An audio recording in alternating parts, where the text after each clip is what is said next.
Hi folks, and welcome to the channel for this latest update on Crow Road, my N-Gauge micro layout set in Glasgow. In this video, I had my first building for layout based on this garage in Glasgow West End, work out the back scenes around it, and I've got an update on my latest stock for the layout.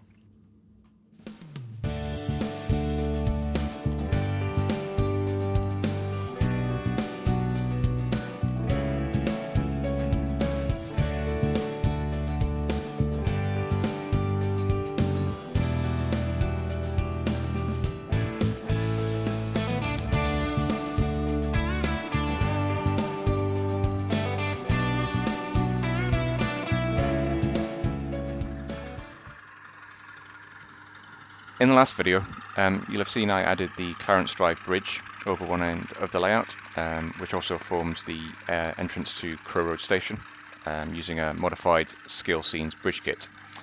With that in place, or just about done, I decided to add some of the buildings and the scenics surrounding it. On Google Maps, you can see at one end of the bridge, we've got this small garage called Jackson Tyres, which should fit quite nicely into the corner.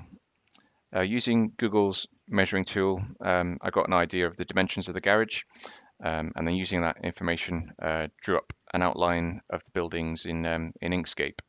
And to kind of put this all together, I kind of use a technique that I've seen on the Chanwell channel, and there's a link in the description below if you haven't come across this before.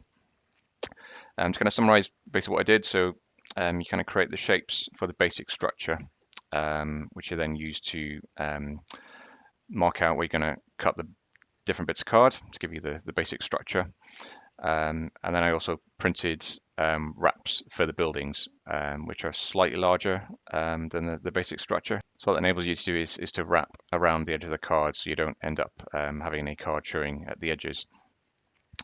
The basic building image for the walls and the roof, they're from Scale Scenes, and when they're imported into Inkscape and then cropped to the relevant size.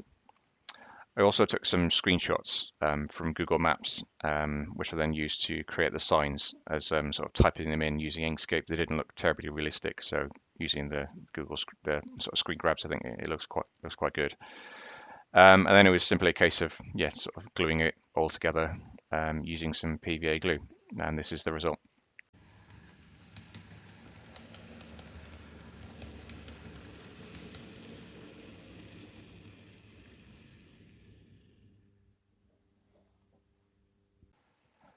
With that in place, I turn my attention to the sort of the scene around the garage.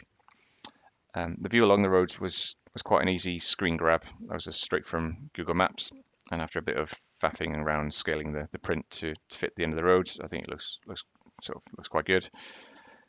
As I mentioned in the previous video, if you view this image from a different angle, it will look a bit weird because the vanishing point is going to be in the wrong place. So if you're at an angle, it will be directly in the middle as it is in this image. So I will need to mask the road somewhat. And to do that, right beside the garage, what I'm going to do is sort of add a small billboard poster, which you can sort of see in this image, which in real life is on the actual garage itself, but it does sort of moving it from the garage to beside the garage. I think it fits quite well and does sort of mask that building you can see in the background.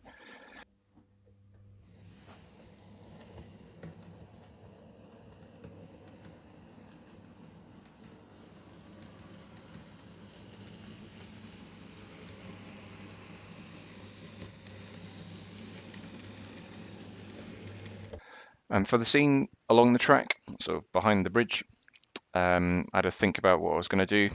So in reality, this is Crow Road itself, and the track leads underneath in a tunnel. But on my layout, as you might remember from the last video, Crow Road's at the other end. But I did want something that still said West End.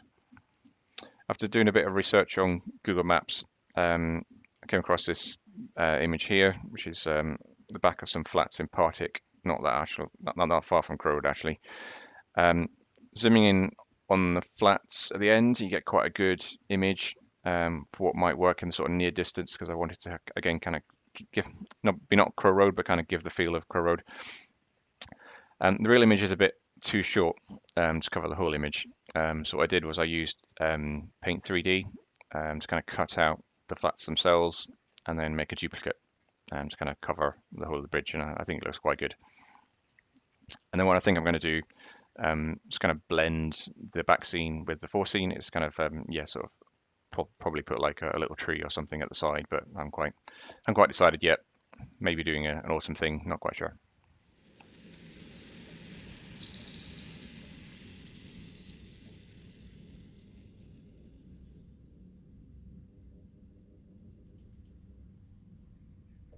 And then yeah, the final sort of progress update for this video. So I've started having to think about the area beyond the bridge.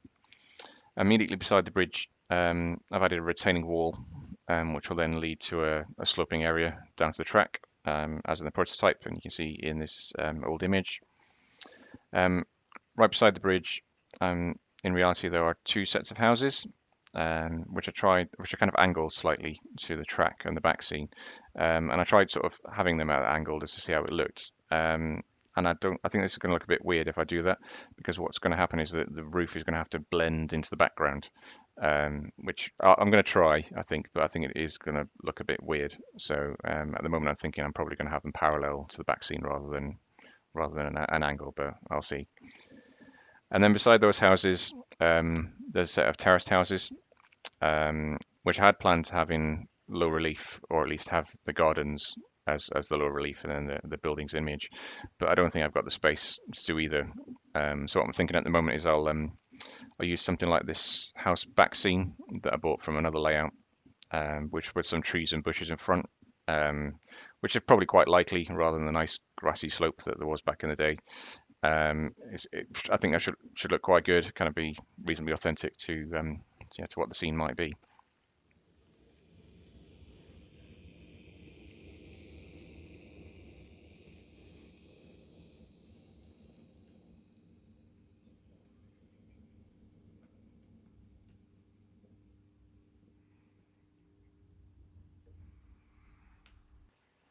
Moving on to the stock for the layout, I have had a few new additions.